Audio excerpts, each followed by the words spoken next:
Today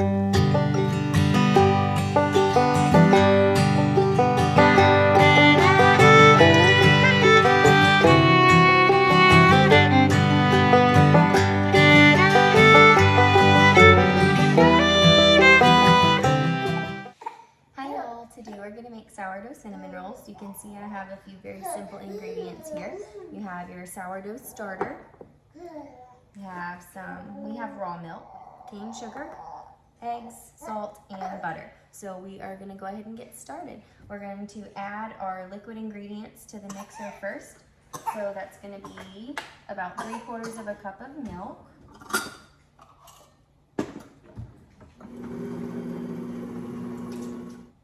Eggs. My recipe typically only calls for 2 eggs, but because we have an abundance of eggs right now, I'm just going to throw in an extra. So you have a 1/4 cup of sugar, and then sourdough starter. I have about 1 cup. Now mine's out of the fridge, so it's not super bubbly,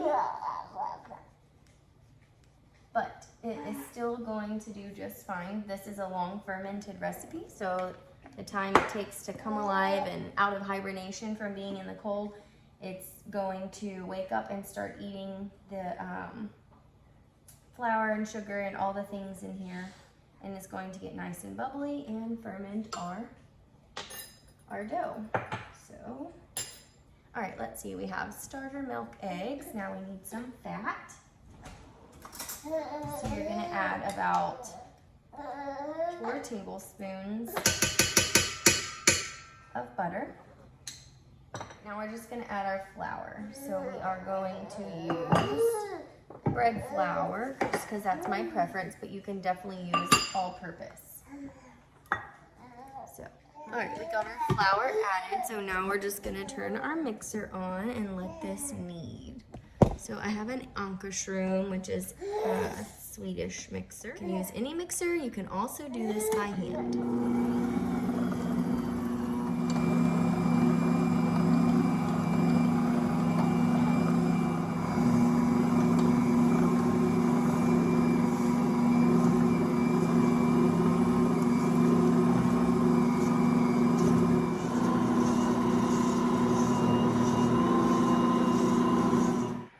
So our dough has been kneading about 6 or 7 minutes, and you can see it is pulling away from the sides of the mixer.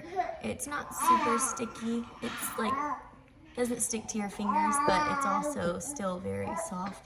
You can see that it will stretch and just barely break. So some people will tell you to knead this until it passes the window pane test to develop the gluten, but I don't do that because it develops gluten as it sits and long ferments. That's what sourdough does.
Okay, so we made cinnamon roll dough the other day, and now we are going to make the rolls. These are sourdough cinnamon rolls, and the dough has been long fermenting in the fridge for a couple days now.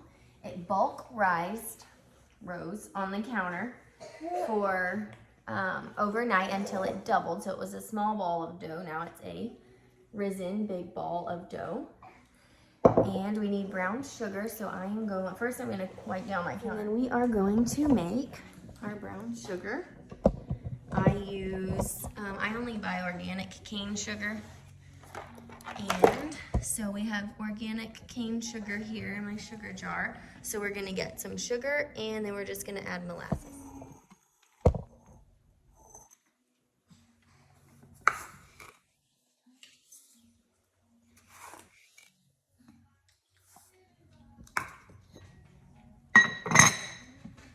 And this is how you make brown sugar. I'm just gonna add molasses. And it is bitter on its own, so this is blackstrap molasses, but okay, it has a higher amount of iron. The brown sugar is just cane sugar and molasses, and you just stir it up. Hold on, bud, I'll let you help me. Let me get the chunks broken up.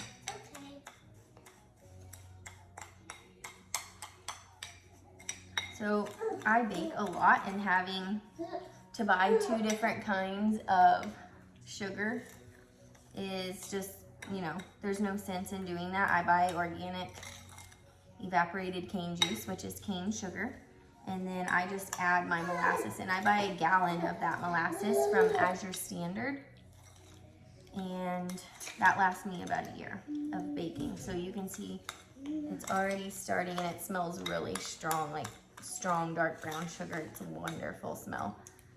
So that is now brown sugar. Let's see if you can see. So you can make dark brown sugar, light brown sugar, whatever you like, but I just measure with my heart. All right, you stir it for me, bud. I have a helper here. All right, and I'm gonna start, whoop, keep it in the bowl. Here, let's see. Let's see, scrape it down in. All right, keep it in the bowl, don't flop it out. All right, we are going to melt some butter now. So we have some butter. I accidentally bought the huge 1-pound blocks of butter at Costco, so I'm having to cut them in half. So we're just going to melt our butter there. Put that in our spice jar. I know what the cinnamon mommy is. That's it. Ooh, we're out of cinnamon. Okay, that's good. Thank you, sir. I know what cinnamon. You do know where the cinnamon is. Okay. Okay, so we're gonna add the cinnamon. This is about a tablespoon, which is, I need a little bit more, but this is just gonna have to do because that is all we have. We are going to Costco tomorrow. So I just have my stick of butter in my pan, and that is gonna melt. Meanwhile, we will roll out this dough. So this dough just came out of the fridge, so you can see it's pretty firm, and it shouldn't be sticky because it's not a super sticky dough, but we are gonna put down a little bit of flour.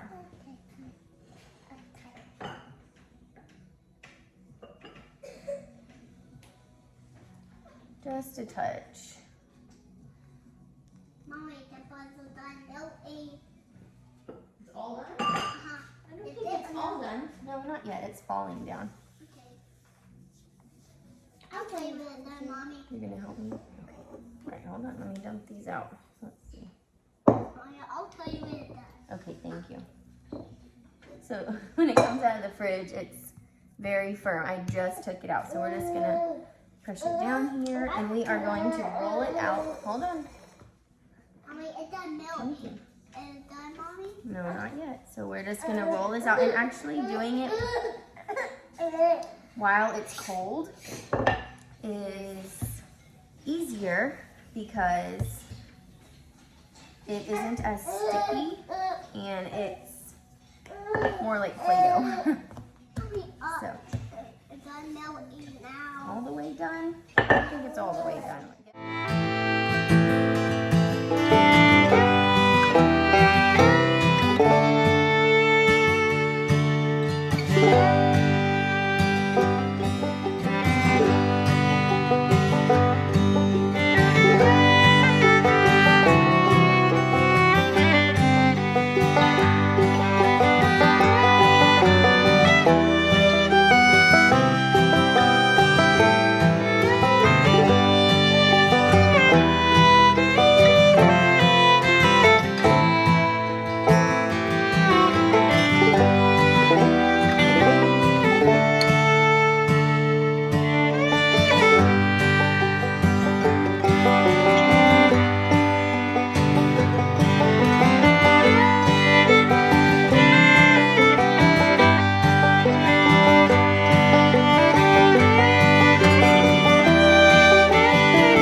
have another full belly and we are going to get started. So we are going to spread out our cooled butter. If you were gonna make these rolls and refrigerate them overnight, then you would want to add a little bit of flour to your sugar and cinnamon mixture, because the butter and the sugar will start to melt together, and the sugar will melt into a liquid and it'll kind of make a mess in your pan. So you can add like a tablespoon of flour, but we're gonna bake these this afternoon. So here we go.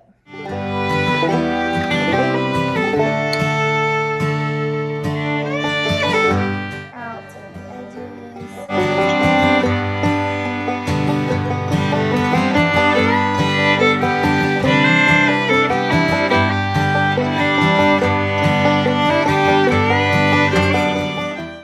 Okay, so now we are going to start rolling these cinnamon rolls up. So you just, hold on, let me do it so it doesn't stick. All right, so we are just going to start here, and you're just going to gently fold them.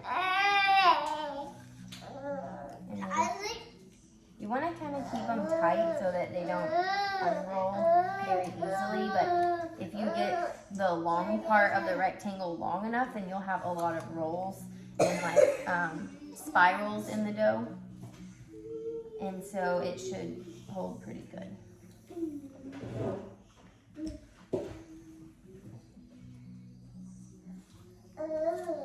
The middle is always going to make the prettier rolls. That's just how it is, but they all taste delicious.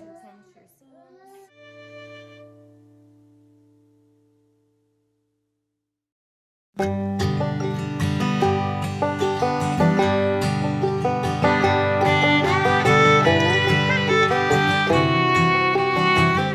you want to use a really sharp knife because it's going to make it easier, and you can cut it just kind of fast, smooth cuts on them. You're going to cut them about an inch, inch and a half.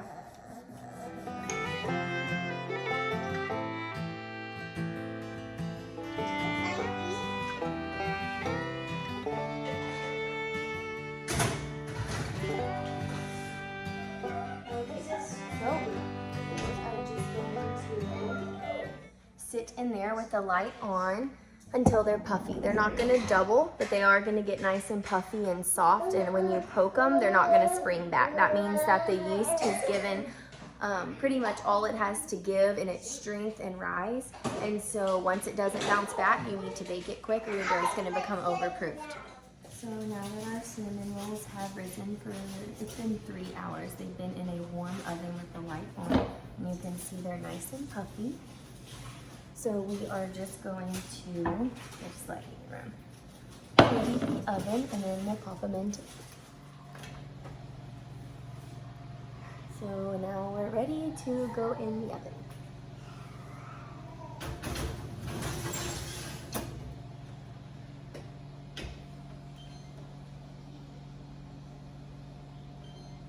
And these are going to bake for about 24 minutes. So our cinnamon rolls are about ready to come out of the oven. So we're just going to mix up a simple powdered sugar, vanilla glaze. You can most definitely do cream cheese. You can use heavy cream instead of water, but I'm just going to use powdered sugar, water, a pinch of salt. Because believe it or not, salt makes things taste sweeter. It just brings flavor to things the way they're supposed to taste.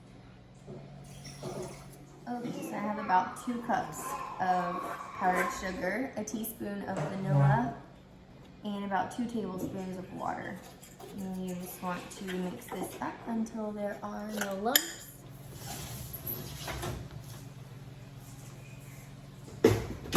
Okay, so it's been 24 minutes at 375, and these are perfect.